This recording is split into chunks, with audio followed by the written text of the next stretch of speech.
Ei, gente, tudo bem?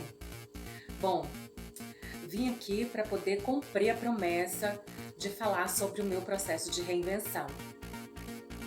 Não foi fácil, hein, gente? E as pessoas realmente elas acabam confundindo um pouco o fato da gente ter uma facilidade de falar, uma facilidade de se expressar, com facilidade de conseguir as coisas. Isso não existe, tá? Isso não existe. Mas foi um processo onde eu tive que me reinventar. Por quê? Porque eu vivia um estresse muito grande, eu era executiva, tá? Trabalhei muitos anos, mais de 20 anos como executiva na área comercial e marketing. Durante esse processo durante esse período eu passei por vários segmentos de mercado, tive uma escola de varejo maravilhosa, passei por setores muito variados e isso fez com que eu crescesse muito profissionalmente dentro desses segmentos, né, e dentro da área de comunicação. Tive que estudar muito comportamento humano para poder fazer lançamento de novas marcas e produtos, enfim. Eu entendo hoje, né, depois que as coisas passam, a gente entende as coisas, né? Que foi um processo muito importante para mim. Mas chegou uma hora em que uma série de negligências me fizeram adoecer. Eu nunca tirei férias, gente. Eu trabalhei mais de 25 anos sem tirar férias. Eu tirei uma férias, fiz uma cirurgia de redução de mamas, por 15 dias eu voltei a trabalhar. Vocês acreditam? Pois é. E foi muito bom. Não posso nem falar que foi ruim. Eu tive uma promoção, vê se pode. Bacana, né? Pois é, mas junto com isso veio também uma carga de trabalho exaustiva, a empresa passava por um momento de transição e eu fui junto com eles, né? E isso, associado a todo um estilo de vida comprometido, fez com que eu tivesse desenvolvendo um transtorno de ansiedade, tá? Vou resumir, porque senão, gente, eu vou ter que fazer vários vídeos para falar sobre isso. Talvez eu até faça picado alguns momentos, porque eu acho que vai ajudar algumas pessoas que passaram ou que estão nesse processo e não percebem. Porque, gente, é muito sutil, a gente não percebe. Porque a gente acha que está fazendo a coisa certa. A gente está trabalhando, né? Tem que sustentar a casa, a gente tem sonhos, objetivos, e a gente vai fazendo. A gente vai fazendo e não vai se dando conta que porque a gente faz, que a gente dá conta de fazer, que isso é negligência. E foi o que aconteceu comigo, em torno de ansiedade, seguido de depressão, pânico, vinha com muitas dores, vinha com enxaqueca e falta de ar. Por que eu tô falando isso? Porque talvez você sinta isso e não saiba o que é, porque eu também não sabia. Eu não tive tristeza. A depressão não se manifestou de forma de tristeza comigo, então foi mais difícil de diagnosticar. O pânico não me dava aquelas crises de sair correndo, eu só ia me isolando, não conseguia ficar no meio de muita gente, não conseguia conversar muito. Então, são sintomas, características que nem sempre as pessoas conseguem identificar o que estão tendo, por isso eu demorei tanto, né? A ponto de ter uma síncope, um desmaio, para poder descobrir o que era. Enfim, ao longo do tratamento, eu passei por vários profissionais, neurologista, psiquiatra, terapeuta e vários cardiologista, e os médicos iam me dando orientações de saúde e tal. E um dos médicos virou pra mim e falou assim: olha, você precisa fazer uma terapia ocupacional, vai te ajudar muito. Eu tinha me machucado e não estava podendo fazer esporte. Eu fazia Muay Thai e boxe na época, e aí eu não estava podendo fazer, tinha machucado o joelho, e enfim, e o ombro também, então não deu. E eu acabei ficando muito sedentária, eu já não caminhava mais, já não fazia nada. Juntava também aquele desânimo, e virou um samba de crioulo doido, enfim. Vai eu, então, atrás de o que eu vou fazer da minha vida? Bom, eu sempre fui muito curiosa e estudei moda por conta. Estudei história da moda, ficava vendo revista, ganhei alguns livros, né? Porque eu era representante de cosmético. Eu fui representante de uma marca de maquiagem. E aí eu forneci para alguns institutos aqui do estado, e um desses institutos era editor de livros, e me deu um livro da Glória Calil, chique, maravilhoso, aquilo. Então eu comecei a pesquisar mais e mais, e eu gosto de moda, gosto de beleza. Eu falei, gente, vou fazer um curso de cabeleireiro, eu adoro mexer com essas coisas, né? O máximo que pode acontecer é o quê? Vou perder minha inscrição. E fui lá, fui fazer. E no primeiro dia, gente, eu fiquei louca, apaixonada. Fiquei, meu Deus, por que eu não fiz isso antes? Só que assim, a pessoa psicopata, né? Então, ela estava trabalhando, lembra? Eu ainda estava trabalhando.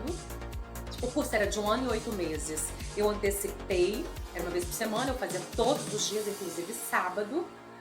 Então eu fiz em 3 meses e meio. E eu trabalhava de dia, à noite, eu estudava de madrugada, eu ia pra internet pesquisar. Lindo assim. E me formei muito rápido, fiz estágio no salão, vi que aquela não era minha praia, porque eu queria trabalhar a alma humana. Eu tive uma experiência muito forte no curso, uma senhora que viu o meu corte de cabelo. Eu usava um Chanel de bico na época, ele era bem assimétrico, era um corte bob assim, bem bonito mesmo, né, que eu usava. E ela então falou que o sonho dela era ter um cabelo igual ao meu. Eu perguntei se era o marido que não deixava, ou enfim, se ela não, né, qual era o problema. Ela falou que uma pessoa como ela não poderia ter. Gente, ela era uma senhora mais ou menos de uns 60 e poucos anos, negra. E aquilo me machucou muito, porque o preconceito era muito latente, entendeu? E como isso, né? Eu vim de uma família de negros, gente. Eu sou branquinha, assim, porque meu pai é italiano, mas a família é muito misturada. Meus avós eram, né? Meu avô era negão, coisa mais linda. Eu sei o que é preconceito, né? Eu passei por isso também. O preconceito nesse país não é só quanto a cor de pele, mas situação econômica, né? E eu era pobre de maré. Então eu olhei aquela mulher e eu falei, não, isso não vai ficar assim. Chamei minha professora, fui lá, perguntei se eu podia fazer o processo nela, conversei com aquela mulher e falei assim, olha só, vou fazer a transformação da senhora. Vou cortar, vou deixar o cabelo da senhora. Era uma aula de química. Mas só tem que me prometer uma coisa, nunca mais a senhora vai deixar ninguém falar assim com a senhora. E a senhora vai ter que vir sempre aqui pra poder cuidar do cabelinho. Gente, eu mudei o cabelo daquela mulher. Eu fiz o corte, fiz a química. Na época era um alongamento que a gente estava fazendo, né, a aula. O cabelo dela ficou a coisa mais linda. E então, quando eu virei a cadeira, né, que ela se olhou, ela lacrimejou, ela ficou feliz, o sorriso dela me deu um start. Eu falei, é isso que eu quero fazer na minha vida, eu quero transformar almas, eu quero mudar a essência das pessoas, eu preciso fazer isso, eu quero dar identidade, eu quero que as pessoas saibam que elas podem ser mais do que um preconceito estabelecido, do que um padrão de beleza estabelecido, que elas são mais do que isso. E comecei a investir nisso. Eu já sabia que eu não ia ficar mais muito tempo fazendo o que eu fazia, eu não sabia quando eu ia, né, parar. Continuei meu tratamento e as coisas foram acontecendo naturalmente, porque aí eu comecei a investir em cursos, né, fiz vários cursos. Depois que eu saí de lá, né, que eu me formei como cabeleireira, surgiu a necessidade de trabalhar como barbeira, porque as pessoas começaram realmente a me procurar para poder fazer essa transformação. E eu tinha que ter mais ferramentas, então eu fui fazer o curso de barbearia e foi um achado. Eu me identifiquei muito com a barbearia, eu amo fazer barba. Ou fazer cabelo masculino é uma coisa que eu gosto, mas eu curto muito mais fazer barba, porque o corte masculino me ajudou muito com os pixies, com as transformações femininas, a dar vida, né? É um achado. E gosto de fazer transformação masculina também, porque o homem também muda a fibra do cabelo dele, ele também muda a cor do cabelo dele, e quando eu vejo que ele tá ali realizado, isso também me dá muita felicidade. E assim, então, eu fui desenvolvendo esse conceito de identidade visual com várias ferramentas, pesquisas. Eu estudo sempre, eu sempre estou estudando, buscando informações. Eu vou a instituições, vou na internet, estou sempre em contato com outros profissionais da área. Eu acho muito importante isso. Eu acredito que aqui a gente não está muito para competir, não, sabe? A gente está muito para agregar. Porque o meu trabalho agrega no trabalho de um outro profissional. Porque nem sempre quem faz uma consultoria comigo vai fazer comigo o cabelo. A grande maioria faz, sim. Mas se ela tem um profissional da confiança dela, por que não fazer, gente? Né?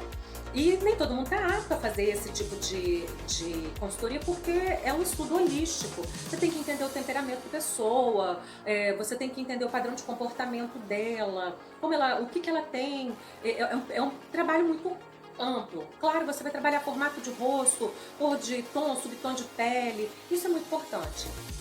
Enfim, assim então, tá sendo esse processo, porque é um processo de reinvenção, eu me descobri novamente. Eu falo que eu estou hairstylist porque nós somos seres orgânicos, a gente está sempre nesse processo de evolução, né? Eu acredito que eu tô nesse momento. E apareceu a oportunidade, né, junto com isso, com algumas amigas minhas, da gente estar falando e usando o nosso conhecimento para ajudar outras pessoas através de um programa de TV, o ano passado. E aí essa história eu vou contar num outro vídeo e você vai saber como é que nasceu então esse projeto do Vamos Juntas com Sandra Freitas, onde Neuza Berg, Karine Zanon e eu estamos, e está sendo um projeto delicioso, uma descoberta que eu não imaginava, porque eu sempre fui de bastidores, né? Ficava atrás das câmeras, e agora estar na frente das câmeras para mim tem sido uma experiência nova e muito legal. Eu vou contar para vocês num outro vídeo, vocês fiquem aí esperando, tá bom? Clica aí no canalzinho aí, se inscreva, curta, manda para alguém que você acha que precisa saber que há sim possibilidade de mudança aos 40 anos, que a pessoa pode fazer o que ela quiser sim, Deus dá oportunidades novas e que a gente pode inventar, começar tudo de novo sempre, sempre. Porque nós somos capazes de fazer aquilo que nós colocamos na nossa cabeça, primeiro com muita fé, força de vontade e com a ajuda de pessoas honestas, íntegras, que vão somar conosco, tá bom? Beijão!